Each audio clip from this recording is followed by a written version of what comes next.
Hi dears, welcome back to my channel. ഇനിയിപ്പോൾ ഓണമൊക്കെ അല്ലേ വരുന്നത്. അപ്പോൾ നമുക്ക് എയർ ഫ്രയറിൽ വളരെ എളുപ്പത്തിൽ ഒരു ഹെൽത്തി ഇലയട ഉണ്ടാക്കിയാലോ. ഞാൻ ഇതിന് മുമ്പ് ഗോതമ്പ് പൊടി കൊണ്ട് ഇലയട ഉണ്ടാക്കിയിട്ടുണ്ടായിരുന്നു എയർ ഫ്രയറിൽ. അപ്പോൾ ഒരുപാട് പേര് ചോദിച്ചിട്ടുണ്ടായിരുന്നു അരിപ്പൊടി വെച്ചിട്ട് ഉണ്ടാക്കാൻ പറ്റുമെന്ന്. ഞാൻ ഉണ്ടാക്കി നോക്കിയിട്ടുണ്ടായിരുന്നില്ല. അപ്പോൾ അതേ ഒന്ന് ട്രൈ ചെയ്തത് നിങ്ങളായിട്ട് ഒന്ന് ഷെയർ ചെയ്യാമെന്ന് വിചാരിച്ചു കേട്ടോ. അപ്പോൾ ആദ്യം അതിനായിട്ട് ഞാനൊരു പാനിലേക്ക് ഒരു 1/2 ടീസ്പൂണോളം നെയ്യ് ചേർത്ത് കൊടുക്കുന്നുണ്ട് കേട്ടോ.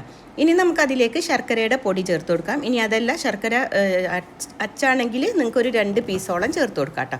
ഇനി ഞാനിവിടെ ഒരു 4 ടീസ്പൂണോളം ശർക്കരയുടെ പൊടി ചേർക്കുന്നുണ്ട്. കാരണം ഇലയുടെയൊക്കെ ആകുമ്പോൾ ഒരു ഇച്ചിരി മധുരം മുന്നിലേക്ക് നിൽക്കണമല്ലോ. അപ്പോൾ അതിന് വേണ്ടിയിട്ടാണ് കേട്ടോ.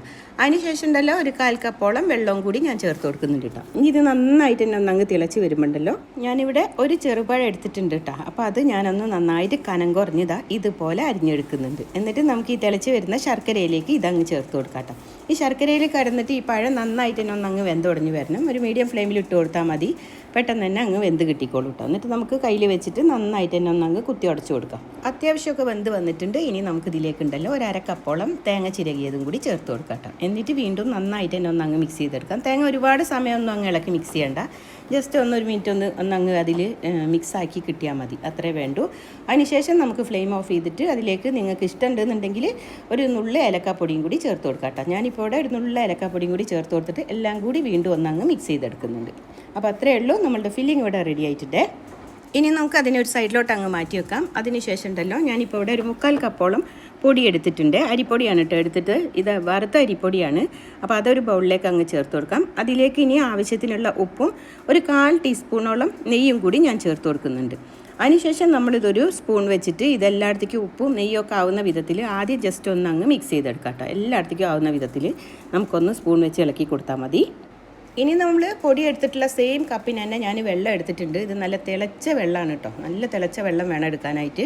അത് നമ്മൾ പൊടിയിലേക്ക് കുറേശ്ശെ ഒഴിച്ചു കൊടുത്തിട്ട് സ്പൂൺ വെച്ചിട്ട് ഒന്നങ്ങ് മിക്സ് ചെയ്തെടുക്കുക. ഈ ഒരു 3/4 കപ്പ് പൊടിക്ക് ഈ 3/4 കപ്പ് വെള്ളം കറക്റ്റാണ് കേട്ടോ. അപ്പോൾ എൻ്റെ ഒരു ഇതിൽ കറക്റ്റാണ്. ഇനി നിങ്ങൾക്ക് കുറവായിട്ട് തോന്നിയിട്ടുണ്ടെങ്കിൽ ഒരു ടേബിൾ സ്പൂണും കൂടിയൊക്കെ ചേർത്ത് കൊടുത്താൽ മതി. എന്നിട്ട് ആദ്യം നന്നായിട്ട് തന്നെ നമ്മൾ സ്പൂൺ വെച്ചിട്ട് ഒന്ന് മിക്സ് ചെയ്ത് കൊടുക്കുക. ഫുള്ള് വെള്ളം ഒഴിച്ചിട്ട് സ്പൂൺ വെച്ച് മിക്സ് ചെയ്തെടുത്തതിന് ശേഷം നമുക്ക് കൈ വെച്ചിട്ട് ഇതൊന്നങ്ങ് നന്നായിട്ട് കുഴച്ചെടുക്കാം. ഒത്തിരി ഒന്നും കുഴക്കേണ്ട ആവശ്യമില്ല. കാരണം എന്താ വെച്ചാൽ വെള്ളമൊക്കെ ഇതിന് പാകമായിട്ട് വന്നപ്പോൾ തന്നെ നമുക്കിത് മിക്സായിട്ട് കിട്ടിയിട്ടുണ്ട്. അപ്പോൾ നമുക്ക് വേഗം തന്നെ കുഴച്ചെടുക്കാനായിട്ട് പറ്റും. ഇതാ കണ്ടോ, ഈ ഒരു പരുവത്തിൽ വേണം നമ്മളിത് കുഴച്ചെടുക്കാനായിട്ട്. ഇതുപോലെ നല്ല സോഫ്റ്റായിട്ട് വേണം കുഴച്ചെടുക്കാൻ. പൊടി കണ്ടോ നല്ല സോഫ്റ്റായിട്ട് കിട്ടിയിട്ടുണ്ട്. ഇനി നമുക്ക് ഇതിനെ പരത്തിയെടുക്കാം. അപ്പം ഞാൻ വാഴയില അതാ കഴുകി വൃത്തിയാക്കിയിട്ട് അതിൽ കുറച്ച് നെയ്യൊന്ന് തടവി കൊടുത്തിട്ടുണ്ട് കേട്ടോ.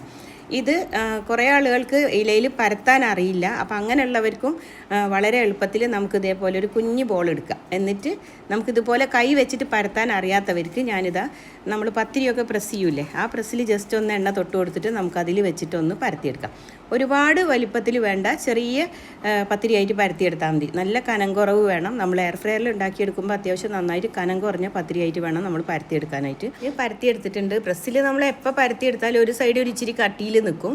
അപ്പോൾ അതൊന്ന് കൈ വെച്ചിട്ട് ജസ്റ്റ് ഒന്ന് അങ്ങ് പ്രസ് ചെയ്തിട്ട് കറക്റ്റാക്കി കൊടുത്താൽ മതി കേട്ടോ. അപ്പോൾ അതൊന്നും പൊട്ടിപ്പോകത്തൊന്നുമില്ല. അപ്പോൾ അതാ ഇതുപോലെ ഒന്ന് കൈ വെച്ചിട്ട് ഒന്ന് പ്രസ് ചെയ്ത് കൊടുത്താൽ മതി. ഇനി ഇതുപോലെ ആദ്യം നമുക്ക് എല്ലാതും അങ്ങ് പരത്തിയെടുക്കാം. അതിന് ശേഷം വേണം നമ്മൾ ഫില്ലിങ് വെച്ച് കൊടുക്കാൻ. അപ്പോൾ പെട്ടെന്ന് തന്നെ ആയി കിട്ടും. ഇനി ഫില്ലിങ് ഇതിൻ്റെ ഒരു അറ്റത്തൊരു ഭാഗത്ത് വെച്ച് കൊടുത്തിട്ട് ശേഷം നമുക്കിത് ഈ ഇല ഒന്ന് അങ്ങ് മടക്കി കൊടുത്താൽ മതി. എന്നിട്ട് ജസ്റ്റ് കൈ കൊണ്ട് നന്നായിട്ടൊന്ന് പ്രസ് ചെയ്ത് കൊടുക്കാം. അപ്പോൾ അതാ ഇതുപോലെ എല്ലാതും നമുക്ക് ആദ്യം ഉണ്ടാക്കിയെടുക്കാം കേട്ടോ. പിന്നെ ഇത് ഒരിക്കലും നമ്മൾ ആവിയിൽ വേവിച്ചെടുക്കുന്ന ആ ഇലയുടെ ടേസ്റ്റ് അല്ല കേട്ടോ. ഒരിക്കലും അങ്ങനെ പ്രതീക്ഷിക്കരുത്. കാരണം ആവിയിൽ വേവിച്ചെടുക്കുന്നത് നല്ല സോഫ്റ്റായിട്ടാണ്. ഇതങ്ങനെയല്ല. ഇത് അറ്റത്തൊക്കെ ഒന്ന് ക്രിസ്പി ആയിട്ട് വരും. കാരണം ഇത് നമ്മൾ എയർ ഫ്രയറിലാണല്ലോ കുക്ക് ചെയ്തെടുക്കുന്നത്. അപ്പോൾ അതുകൊണ്ട് അറ്റമൊക്കെ ഒന്ന് ക്രിസ്പി ആയിട്ട് നല്ലൊരു ടേസ്റ്റ് തന്നെയാണ്. ഒരു പ്രാവശ്യമെങ്കിലും നിങ്ങൾ ട്രൈ ചെയ്ത് നോക്കുക. ഇഷ്ടമായിട്ടുണ്ടെങ്കിൽ മാത്രം പിന്നെ നോക്കിയാൽ മതിയല്ലോ. അപ്പോൾ അതുകൊണ്ട് എന്തായാലും എല്ലാവരും ഒന്ന് ട്രൈ ചെയ്ത് നോക്കണം. അപ്പോൾ അതാ വേറൊരു രുചിയാണ്. എനിക്കിത് ഒരുപാട് ഇഷ്ടമായി. നമ്മൾ ചട്ടിയിലൊക്കെ ചുട്ടെടുക്കില്ലേ, ആ ഒരു രുചിയാണ് എനിക്ക് തോന്നിയത് കേട്ടോ. അപ്പോൾ എല്ലാതും ഞാൻ ഇതുപോലെ പരത്തിയെടുത്തിട്ടുണ്ട്. ഇനി നമുക്കിതിനെ എയർ ഫ്രയറിൻ്റെ ട്രേയിലേക്ക് വെച്ച് കൊടുക്കാം. ഒരുപാട് അങ്ങ് അട്ടിക്ക് വെച്ച് കൊടുക്കരുത്. ജസ്റ്റ് ഒന്നിങ്ങനെ പരത്തി വേണം വെച്ച് കൊടുക്കാനായിട്ട് കേട്ടോ. അപ്പോഴാണ് നമുക്കിത് തിരിച്ച് വിട്ട് കൊടുക്കണം കുറച്ച് സമയം ഒന്ന് കുക്ക് ചെയ്തതിൻ്റെ ശേഷം. അപ്പോൾ അതിനു വേണ്ടിയിട്ട് ഞാനിത് എങ്ങനെയാണ് വെച്ച് കൊടുക്കുന്നത്. അപ്പോൾ നമുക്ക് എല്ലാതും പെട്ടെന്ന് തന്നെ വെന്ത് കിട്ടും അതിന് വേണ്ടിയിട്ട്. അപ്പോൾ അതാ ഇതെല്ലാതും വെച്ച് കൊടുത്തിട്ടുണ്ട്. ഇനി നമുക്ക് എയർ ഫ്രയറിൻ്റെ ട്രേയിലോട്ട് ഇതങ്ങ് വെച്ച് കൊടുക്കാം. പിന്നെ ഒരുപാട് പേര് സംശയം ചോദിച്ചിട്ടുണ്ടായിരുന്നു, വാഴയിലയിൽ നമ്മൾ എയർ ഫ്രയറിൽ വെച്ച് എന്തെങ്കിലും കുക്ക് ചെയ്തെടുത്താൽ അത് കരിഞ്ഞു പോവുമോ, അതുപോലെ കത്തി പിടിക്കുമോ എന്നൊക്കെ. അത് കത്തി പിടിക്കുകയൊന്നുമില്ല, ഒരിച്ചിരി മൊരിഞ്ഞ് വരും ഇല, അല്ലാതെ പ്രശ്നങ്ങളൊന്നുമില്ല. ഞാനിതിന് മുമ്പ് മീനും അതുപോലെ തന്നെ ഗോതമ്പിൻ്റെ ഇലയുടെ ഒക്കെ ഉണ്ടാക്കിയിട്ടുണ്ട് കേട്ടോ. അപ്പോൾ അതുകൊണ്ട് ആ പേടി വേണ്ട. ഇനിയിപ്പോൾ ദാ എയർ ഫ്രയറിൻ്റെ ട്രേയിലേക്ക് വെച്ച് കൊടുത്തിട്ട് ഞാനൊരു 10 മിനിറ്റാണ് സെറ്റ് ചെയ്ത് വെക്കുന്നത്, അത് 180 ഡിഗ്രിയിൽ കേട്ടോ. അപ്പം അതിൻ്റെ ഇടയ്ക്ക് നമ്മളൊരു 6 മിനിറ്റൊക്കെ ആയപ്പോൾ ഞാനൊന്ന് തുറന്നിട്ട് തിരിച്ചിട്ട് കൊടുക്കുന്നുണ്ടായിരുന്നു. അതിൻ്റെ ശേഷം പിന്നെയും തിരിച്ചു മറിച്ചൊക്കെ ഇട്ട് വേവിച്ചെടുത്തിട്ടുണ്ട് കേട്ടോ. 6 മിനിറ്റ് ആയപ്പോൾ ദാ ഇതിൻ്റെ ഒരു പാട് ഞാൻ നിങ്ങൾക്ക് കാണിച്ചു തരാം. കണ്ടോ, ഇതുപോലെ വരും. അപ്പോൾ ഇല കത്തിയിട്ടൊന്നുമില്ല.